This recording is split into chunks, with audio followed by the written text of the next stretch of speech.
નમસ્કાર મિત્રો, ગિરીશ એજ્યુકેશન ચેનલની અંદર તમારું સ્વાગત છે।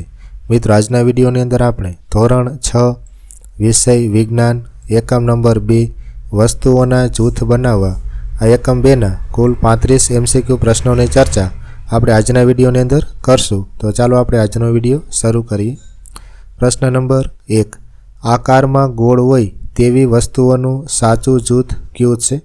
તો આનો ઉત્તર આવશે વિકલ્પ A, દડો, લખોટી અને પૈડું। દડો, લખોટી અને પૈડું આ ત્રણેયનો આકાર ગોળ હોય છે। પ્રશ્ન નંબર 2, નીચેનામાંથી કયું જૂથ પદાર્થોનું છે? તો આનો ઉત્તર આવશે વિકલ્પ A, ધાતુ, પ્લાસ્ટિક અને લાકડું। આ ધાતુ, પ્લાસ્ટિક અને લાકડું એને પદાર્થ તરીકે ઓળખવામાં આવે। પ્રશ્ન નંબર 3, નીચેનામાંથી કઈ વસ્તુ વર્ગખંડમાં ન લાવી શકાય? તો આનો ઉત્તર આવશે વિકલ્પ C, ટ્રેક્ટર। ટ્રેક્ટરને આપણે વર્ગખંડની અંદર લાવી શકીએ નહીં, પણ રેતી, સાણસી અને તપેલીને લાવી શકીએ, એટલે ઉત્તર આવશે ટ્રેક્ટર। પ્રશ્ન 4, નીચે આપેલા ચિત્રોમાંથી કઈ વસ્તુ ચામડાની બનેલી છે? અહીં ચિત્ર આપેલું છે, જો A પૈડું, B પટ્ટો, C મોબાઈલ અને D પેન। તો આમાંથી કઈ વસ્તુ ચામડાની બનેલી છે? તો આનો ઉત્તર આવશે વિકલ્પ B, પટ્ટો। પટ્ટો છે એ ચામડાનો બનેલો છે। પ્રશ્ન નંબર 5, નીચેના પૈકી કાગળમાંથી બનાવેલી વસ્તુઓનું જૂથ કયું છે? તો આનો ઉત્તર આવશે વિકલ્પ C, નોટબુક, પુસ્તક અને સમાચાર પત્ર। આ ત્રણ વસ્તુ છે, નોટબુક, પુસ્તક અને સમાચાર પત્ર એટલે કે છાપું, એ કાગળમાંથી બનેલી વસ્તુ છે। પ્રશ્ન નંબર 6, પૂજા નીચેનામાંથી ચમક ધરાવતી વસ્તુ પસંદ કરે છે, તો તે કઈ હશે? તો આનો ઉત્તર આવશે વિકલ્પ D, સ્ટીલની ચમચી।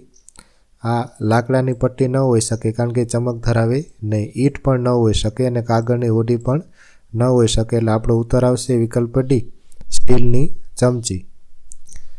પ્રશ્ન નંબર 7, ખુરશી બનાવવા માટે કયો પદાર્થ વપરાય છે? તો આનો ઉત્તર આવશે વિકલ્પ B, લાકડું। લાકડાનો ઉપયોગ આપણે ખુરશી બનાવવા માટે કરી શકીએ। પ્રશ્ન નંબર 8, નીચેનામાંથી શું પાણી ઉપર તરે છે? તો આનો ઉત્તર આવશે વિકલ્પ C, બરફ।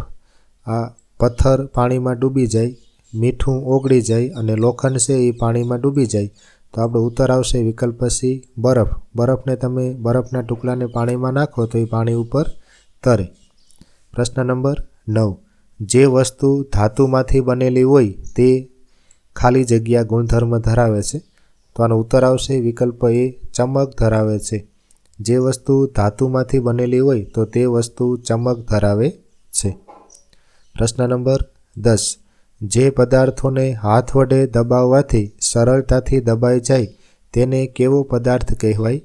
તો આનો ઉત્તર આવશે વિકલ્પ A, બરડ। જે પદાર્થોને હાથ વડે દબાવવાથી સરળતાથી દબાઈ જાય તો એને બરડ પદાર્થ કહેવામાં આવે। પ્રશ્ન નંબર 11, વીણા નીચેના બધા જ પદાર્થો પાણીમાં નાખે છે, ત્યારબાદ તે નિરીક્ષણ કરે છે કે એક પદાર્થ પાણીમાં સંપૂર્ણ ઓગળી જાય છે, તો તે પદાર્થ કયો હશે? તો આનો ઉત્તર આવશે વિકલ્પ B, મીઠું। આ 4 પદાર્થો વીણા નામની છોકરીએ પાણીમાં નાખ્યા, માટીનું ઢેફું, મીઠું, તેલ અને રેતી। તો આમાંથી પાણીમાં સંપૂર્ણ ઓગળી જશે એ પદાર્થ છે મીઠું। મીઠું છે એ પાણીમાં સંપૂર્ણ ઓગળી જાય, એટલે આપણો ઉત્તર આવશે મીઠું। પ્રશ્ન નંબર 12, પાણીમાં સાકર ઓગળે છે, આમાં પાણીને શું કહેવાય? તો આનો ઉત્તર આવશે વિકલ્પ C, દ્રાવક। પાણી અને સાકર એ બંનેમાંથી દ્રાવક તરીકે પદાર્થ છે એ પાણી છે, કારણ કે પાણીમાં સાકર ઓગળે છે, અને દ્રાવ્ય છે એ પાણી છે, અને આ બંનેનું મિશ્રણ છે એને દ્રાવણ તરીકે ઓળખવામાં આવે। પ્રશ્ન નંબર 13, જે પદાર્થો પાણીમાં ઓગળતા ન હોય તે પદાર્થોને ખાલી જગ્યા કહેવાય? તો આનો ઉત્તર આવશે વિકલ્પ D, અદ્રાવ્ય। જે પદાર્થો પાણીમાં ઓગળી ન શકે તો તેવા પદાર્થોને અદ્રાવ્ય પદાર્થો કહેવામાં આવે। પ્રશ્ન નંબર 14, કયું પ્રવાહી પાણીમાં સંપૂર્ણપણે મિશ્રિત થતું નથી? તો આનો ઉત્તર આવશે વિકલ્પ A, કેરોસીન।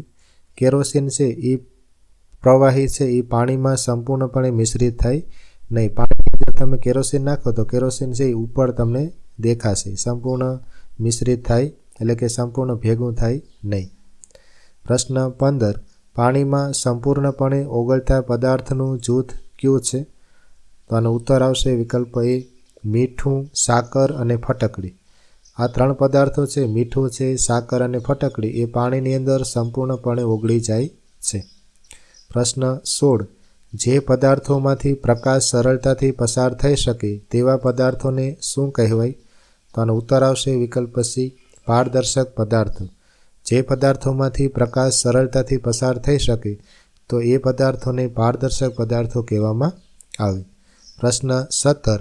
આપણે એકબીજાને હવાના માધ્યમથી જોઈ શકીએ છીએ કારણ કે હવા ખાલી જગ્યા છે. તો આનો ઉત્તર આવશે વિકલ્પ સી, પારદર્શક.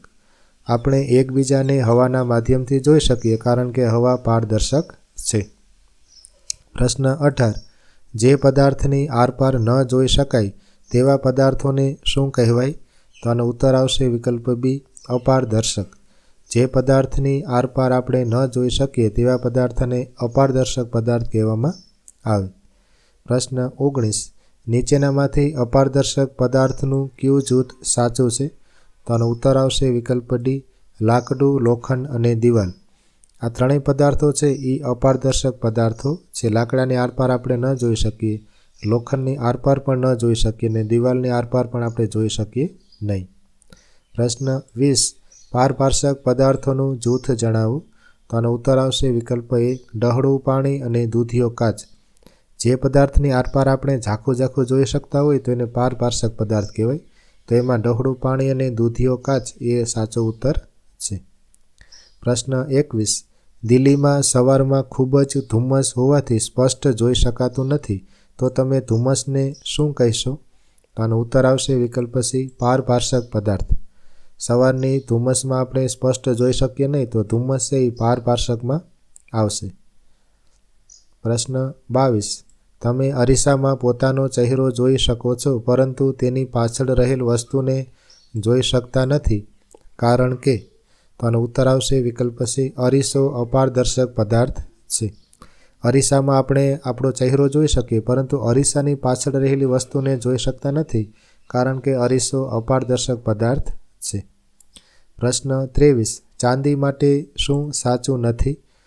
તો વિકલ્પ એ, ઘરેણાં માટે જરૂરી, બી, અધાતુ, સી, ધાતુ, ડી, ચમક ધરાવે છે. તો આનો ઉત્તર આવશે વિકલ્પ બી, અધાતુ. ચાંદી માટે ચાંદી છે અધાતુ નથી એટલા માટે ઉત્તર આવશે આપણો અધાતુ. પ્રશ્ન 24. મીઠું, સાકર, ખાંડ, ગંધક આમાંથી શું સુસંગત નથી? તો આનો ઉત્તર આવશે વિકલ્પ એ, ગંધક. મીઠું, સાકર, ખાંડ અને ગંધકમાંથી ગંધક છે એ સુસંગત નથી કારણ કે મીઠું, સાકર અને ખાંડ 3 પાણીમાં સંપૂર્ણપણે ઓગળી જતા પદાર્થો છે. પ્રશ્ન 25. નાના બાળકોની દવા માટે વપરાતી સિરપની બોટલનો કાચ કયો ગુણધર્મ ધરાવે છે?